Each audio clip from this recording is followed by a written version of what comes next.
We're repairing the AC compressor on a 2017 Toyota Vios by replacing the compressor clutch.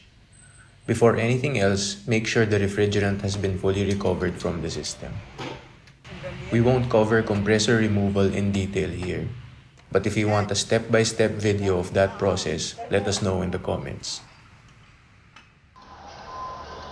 Remove the center bolt that holds the clutch assembly in place. Using a vise helps here. It frees up both your hands and keeps the compressor stable.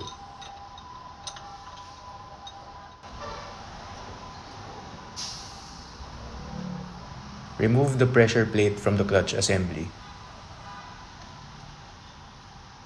With the pressure plate off, we can access and remove the snap ring that secures the pulley.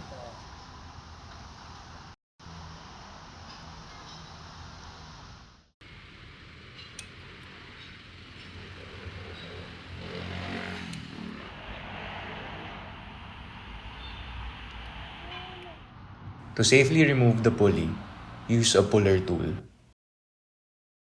This prevents damage to the compressor shaft.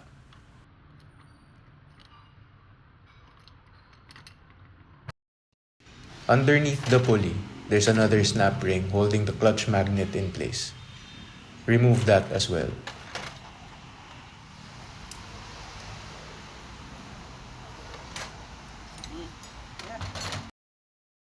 Here's a look at the old and new compressor clutch parts.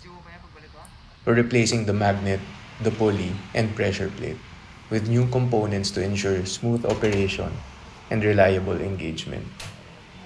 Start the reinstallation by placing the new magnet onto the compressor body. Secure the magnet with the inner snap ring. Slide the new pulley onto the shaft. Make sure it's properly aligned and seated. Add in the snap ring.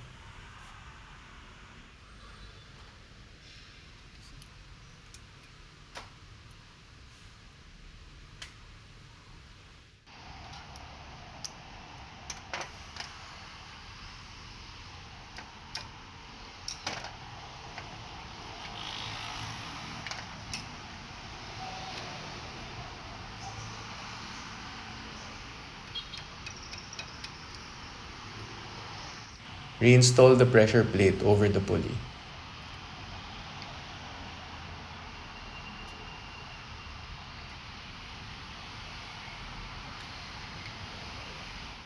Finally, tighten the center bolt to secure the clutch assembly.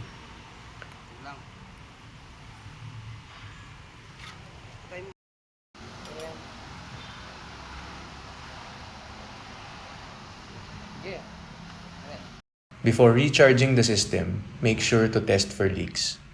This step is important to avoid wasting refrigerant. If you found this helpful, consider subscribing. Your support helps us create more videos like this.